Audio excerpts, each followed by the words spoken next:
महिलाओं का रास्ता नेताओं के बिस्तर से निकलता है, बिल्कुल सच बात है। आज मैं भी आपको अपना एक एक्सपीरियंस बताऊंगी। मधु किश्वर जी अभी जो आरोप लगा रही हैं, जिन्होंने मोदी नामा लिखा है, बहुत उनके साहस को प्रणाम। सच्चाई तो खैर अभी सामने आएगी, लेकिन उनके साहस को मैं प्रणाम करती हूँ। 2009-10 में मेरा स्कूल और कॉलेज चलाया करती थी, तो वहाँ कभी कोई प्रोग्राम होता था लेक्चर देने के लिए, मुझे एज ए वक्ता बुलाया जाता था। महिला दिवस का कार्यक्रम था, मंत्री भी आए हुए थे वहाँ पर, मुझे एज ए मुख्य वक्ता बुलाया गया। लेक्चर देने के बाद मंत्री जी ने कहा कि मैडम से मेरी मुलाकात कराना, इनको हम राजनीति में लेके आना चाहते हैं, अच्छा बोलती हैं। उन्होंने कहा मैडम राजनीति में आप आओगे? मैंने कहा मेरी कोई दिलचस्पी नहीं है राजनीति में आने की। उन्होंने कहा अच्छे लोग नहीं आएंगे तो कैसे बात बनेगी? आखिरकार मैंने पार्टी ज्वाइन कर ली और 1 साल मैंने पार्टी में काम किया। कोई भी पार्टी दूध की धुली नहीं है, आपको बता दूं, हर पार्टी का यही हाल है। लेकिन जितनी बड़ी धर्माधिकारी उतनी बड़ी व्यभिचारी, ये बिल्कुल सत्य बात है। 1 साल पार्टी में रहकर मैंने जो देखा पार्टी का हाल, महिलाओं की जो स्थिति देखी और देखा कि महिलाएं किस तरीके के कंप्रोमाइज़ करने को तैयार हैं। मैं नीचे से लेकर ऊपर तक हर नेता के साथ मिली, लेकिन सबका एक ही हाल, गिव एंड टेक। किसी को आपकी काबिलियत नहीं चाहिए। जहां कहीं जाओ वह एक ही बात। 2 महिला पार्षद आपस में बात कर रही हैं कि भाई मुझे टिकट ही नहीं दिया, मैंने तो सब कुछ कर दिया और क्या करती, एक रात भी निकाल ली, फिर भी मुझे टिकट नहीं दिया। हमने कहा इस बल पे राजनीति में आओगी? तो उन्होंने मुझे कहा तो क्या तुम सोचती हो काबिलियत के दम पे या महिलाओं को भेजा जाता है? नहीं भाई, महिलाओं की काबिलियत किसी को नहीं चाहिए होती है, वो तो उसके लिए तो पुरुष ही बहुत हैं। और मैंने भी देखा कि सच में मेरी काबिलियत वहाँ किसी को नहीं चाहिए थी, सबको एक ही चीज़ चाहिए थी। मेरा कॉलेज तक का देखिए काम था, गवर्नर थे कल्याण सिंह, और मैं उनसे मिली तो उन्होंने मुझे सीधा गिव एंड टेक वाला मामला बता दिया कि ये दो और अपना काम लो। मैंने कहा ये तो नहीं करूँगी। उसके बाद उन्होंने मेरे कॉलेज में 10 कमियाँ निकाल दी। मुझे पता था अब ये नहीं चलने देंगे। आखिरकार मैंने कॉलेज बंद कर दिया। तो राजनीति में ये बिल्कुल सत्य बात है, 2% महिलाएं हैं जो राजनीति में बिना इस कंप्रोमाइज़ के जाती हैं। और वो 2% कौन है? जो कि बहुत बड़े पॉलिटिकल बैकग्राउंड से आई हैं या जिनके पास जनता का बहुत बड़ा समर्थन है। अदरवाइज मैंने देख लिया हर महिला जो है कोई ना कोई कंप्रोमाइज़ करके वहां तक पहुंची हुई है। ऐसे कंप्रोमाइज़ आप क्यों करते हो? मैं तो आपसे 4 चीज़ें कहूँगी। तू रजिया बन, तू दुर्गा बन, तू कभी न बिन कपड़ों वाली बन। तेरे बदन पे जो मरते लोग, तू उस बदन की रखवाली बन। तू हर घर की इज्जत, तू हर घर की आन है, तू नहीं अय्याश मर्दों की शान है। तू पैसे पर मत नाच, तू पैसा बरसाने वाली देवी बन। नाचना बुरी बात नहीं है, वो भी एक कला है, पर तू इन जल्लादों को नचाने वाली बन। का चाल, चरित्र और चेहरा सब कुछ बदल चुका है। जो खबरें आ रही हैं सोशल मीडिया पर तमाम पत्रकारों के साथ या जो हमारे नजदीकी पत्रकार हैं उनसे जो बातें हो रही हैं, भाजपा आखिर जा किसके तरफ रही है? अभी आपने महाराष्ट्र के उस बाबा का किस्सा सुना जिसमें महिला आयोग की अध्यक्ष जो हैं उनके कारनामे दिखाए। उनकी एक कड़ी और लेके आएंगे अभी। लेकिन बॉबी जो दिल्ली भाजपा की एक कद्दावर नेता है, महिला नेता है, आखिर उन्होंने देश के इतने 2 बड़े मंत्रियों पर जो आरोप लगाया है कल पत्रकार के सामने, आखिर वो क्या कहता है? क्या भाजपा का चरित्र इतना गिर रहा है? सुब्रमण्यम स्वामी से लेके किश्वर ने आरोप जड़े हैं भाजपा के 3 महिला नेताओं पर मोदी के साथ। कहां जा रही है भाजपा? भाजपा के अंदर क्या सब कुछ ठीक नहीं चल रहा है? क्या भाजपा के अंदर महिलाओं का शोषण हो रहा है? बॉबी का यह बयान, भाजपा नेता दिल्ली, बॉबी का यह बयान तो यही सब कुछ दर्शा रहा है। बॉबी को सुनवाते हैं। जो आदमी अपने घर में नहीं घुस सकता, अपने बच्चों को प्यार नहीं कर सकता, वो आदमी को हम खुशनसीब कह सकते हैं क्या? ये रोज नई नई औरतें यूज करने से कोई खुशनसीब नहीं होता। जब आदमी को चाहे नमक की रोटी मिले बट अपने घर में मिले, उससे फायदा क्या है? उससे तो इमेज भी डाउन हो जाती है ना।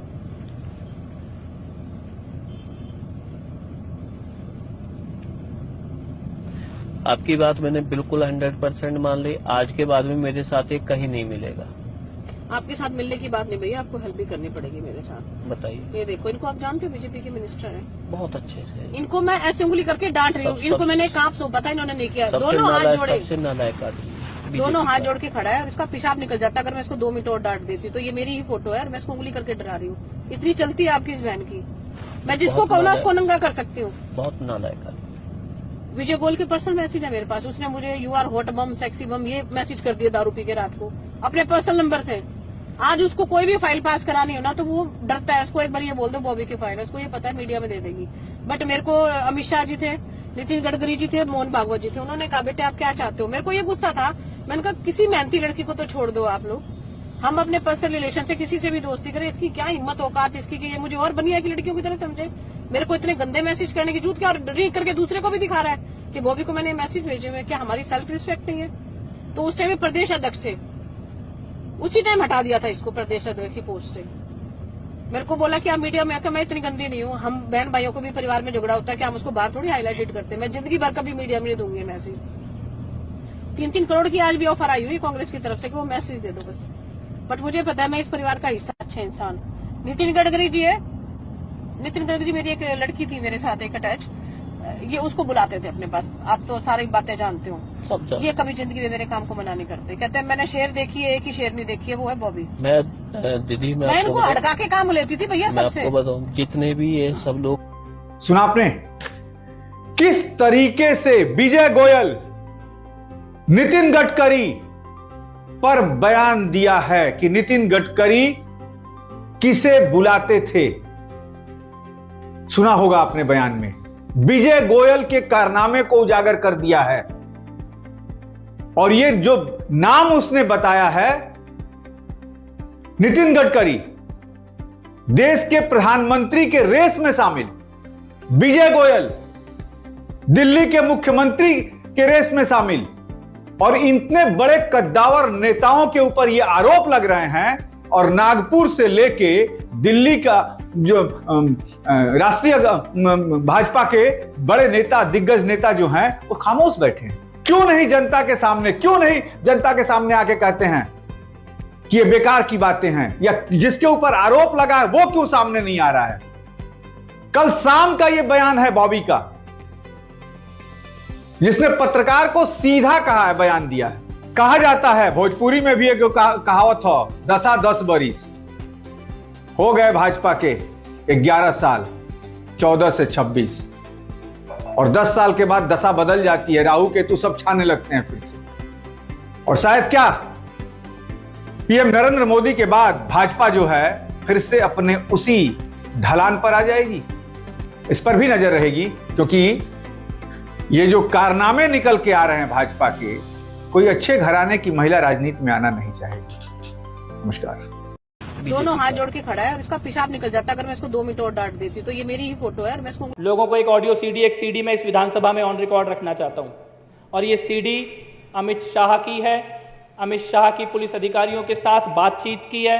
और ये सीडी वो घिनौना सच हिंदुस्तान के सामने लेके आती है कि कैसे एक मुख्यमंत्री एक लड़की, अपने से आधी उम्र की लड़की के पीछे पड़ता है। और पीछे कैसे पड़ता है, पूरी की पूरी पुलिस उसके पीछे लगाता है। केवल पुलिस नहीं, वहां की इंटेलिजेंस एजेंसी और यहां तक कि एटीएस के अधिकारियों तक को भी एक लड़की के पीछे लगा देता है, उसकी एक एक पल की खबर रखने के लिए। पुलिस अधिकारियों के बीच में खुद पुलिस अधिकारी सिंघल, 267 फोन कॉल का रिकॉर्ड है, 267 कॉलों का रिकॉर्ड दिया गया है, सीबीआई के पास भी दिया गया था। और इसमें सिंघल ने खुद बोला है, अगस्त से लेकर सितंबर 2009 के बीच में उस लड़की के प्राइवेट मूवमेंट और प्राइवेट कन्वर्जेशंस को रिकॉर्ड करने के लिए, पीछा करने के लिए अमित शाह किस तरीके से पुलिस वालों को निर्देश दे रहे हैं। मैं चाहता हूं सदन के अंदर उस सीडी को चलाया जाए। जी सर, क्या છે અમારા કંપનીમાંથી જે લોકેશન લીધું એમાં પણ 14 ને 2900 લોકેશન પર ત્યાં જ આવે છે, 2 ને 2900 પણ જી। પેલા છોકરા જોડે ધ્યાન નથી બસ ના સર, ભાઈ જો સાહેબ ને બધી ખબર પડી જાય આપણો સર, આપણા માણસો બિલકુલ ત્યાં છે સર। મને લોકેશન પણ હું કંપનીમાંથી બી લેતો રહું છું, એટલે પરફેક્ટ લોકેશન આપે છે। લોકેશનમાં કેવું થાય છે, આજુબાજુ જાય એટલે એનું એ જ રહે ને સર। ટાવર એકલું એક જ બતાવી રહ્યું છે, એનું જે સેલ આઈડી આવે છે, બીજું સેલ આઈडी આવતી હોય તો ખબર પડી જાય કે બીજી સેલ आईडी पर पकड़े थे। जी सर। इसमें अमित शाह जी सिंघल नाम के अधिकारी को कह रहे हैं कि वो जहां गुजराती में ये बात है रही और उनको ये बोल रहे हैं कि उस जगह के मोबाइल टावर की सारी रिकॉर्डिंग ले लो, जिस होटल में वो रुकी है सारी रिकॉर्डिंग ले लो, और जो लड़का उस लड़की से मिलने के लिए आने वाला है उसके सारे डिटेल चाहिए। आगे सुनिए। लगभग जवाना की पेला जोड़े माहिती पेला बेन ने सर। हाँ जी जी सर, એટલે સાંજે કહું વિમાન છે જોઈ લેજો। હા જી સર, હું જાણ કરી આપો છે ગોયર વાળું જી સર। પેલા ભાઈ ભાવનગર પહોંચી ગયા? હા પહોંચી ગયા સર, લોકેશન મેં લઈ લીધું, રાત્રે જ પહોંચી ગયા છે। હવે જો આ છોકરી મુંબઈ જવાની હોય ને સર, તો પેલો મુંબઈ ના જાય। હો રાઈટ રાઈટ રાઈટ રાઈટ, वो समझे ना? हाँ समझी गया समझी गया। જરા જોડાવજો. જી જી જી અને સાંજના વિમાન જરા જોડાઈ લો. જી જી જી જી. वो लड़की शाम की फ्लाइट से मुंबई जाने वाली है और मोदी जी अधिकारी को कह रहे हैं कि गो एयर की फ्लाइट है, किसी हालत में भी मुंबई नहीं पहुंचनी चाहिए. अमित शाह बोल रहे हैं और बार बार बोल रहे हैं कि साहब को सब पता है, साहब को सब पता है, साहब पता करना चाहते हैं इस लड़की के बारे में, साहब को सब पता है और किसी भी हालत में ये मुंबई नहीं पहुंचनी चाहिए लड़की. સર કઈ ખબર પડે છે આગળ? ના સર મેં પેલા કહ્યું છે, મને જોઈને આપે છે સર, કહે છે સર. સાહેબના ફોન પર ફોન કરે. નહીં મને જાણ કરે છે સર, હમણાં 10-15 મિનિટ લાગશે સર. એરપોર્ટ પર શું થયું છે પછી આગળ? સર પેલો છોકરો મૂકીને નીકળી ગયો છે, થોડા માણસો હજુ ત્યાં જ છે, હજુ ફ્લાઇટ ઉપડવામાં 10 મિનિટની વાર છે. જી સર હવે મેં જોઈ લીધી છે, હોટલ પણ જોઈ લીધી છે, માણસો પણ બરાબર ગોઠવેલા છે, તમામ વ્યવસ્થા થઈ ગયેલી સર. ત્યાં મતલબ મેઇન ગેટની સામે જ આપણો એક માણસ ગોઠવાઈ ગયો છે, એટલે એ ત્યાંથી નીકળશે ત્યાંથી ફોલો ચાલુ થઈ જશે એનો. બહાર મેઇન રોડ પર બી એક માણસ છે, આગળ પણ એક માણસ છે આપણો. અંદર ચેક કરી તો જોડાવો. હા ખાતરી કરેલી જોડાવશે. જી ખાતરી કરેલી. સર પેલું ઇન્ટરસેપ્શનમાં એવું આવ્યું છે કે એક દિવસ એક્સટેન્ડ કરાયો છે એને, બસ એવું. એ તો બરોબર છે. જી રાઈટ સર, એ ખાતરી કરેલું સર. જી જી સર પછી મને ફોન જી જી શૈલેષ જોડાવો ને ડાયરેક્ટર મિટિંગમાં. જી જી જી સર શૈલેષ જોડાવો તો મહેમાન અંદર જ કેટલું કેવડાવો. જી જી સર સર સર હાજી હાજી સાહેબના સર વાત થઈ લોકો સાથે બારે જઈએ બે વાર આપણા માણસો બરોબર હિંમત થઈ ગયા. હાજી સર અત્યારે તો ત્યાં જ છે પણ શોપિંગ બી કરી આવ્યા. જી અને પેલા છોકરાને લઈ જેને જોવા નતો. હાજી अध्यक्ष महोदय, इसमें अमित शाह कह रहे हैं कि मोदी जी मेरे साथ ही बैठे हैं, साहब मेरे साथ ही बैठे हैं. साहब कह रहे हैं कि अंदर दो हैं, एक लड़की और एक लड़का है, उनके सारे नज़र रखो. वो पुलिस अधिकारी कह रहे हैं कि मैंने पूरी टीम लगाई है, जैसे ही वो होटल से बाहर निकलेंगे हम उनका पीछा करेंगे. एक एक रिकॉर्ड हमारे पास है, उनके फ़ोन रिकॉर्ड हो रहे हैं. और ये अमित शाह बोल रहे हैं, उस वक्त वहाँ गृह मंत्री थे, यानी गृह मंत्री एक लड़की का पीछा कर रहा है, पूरी की पूरी पुलिस की फोर्स लगी हुई है, मुख्यमंत्री उस लड़की में इंटरेस्ट ले रहे हैं, मुख्यमंत्री उसको अपने घर बुला रहे हैं.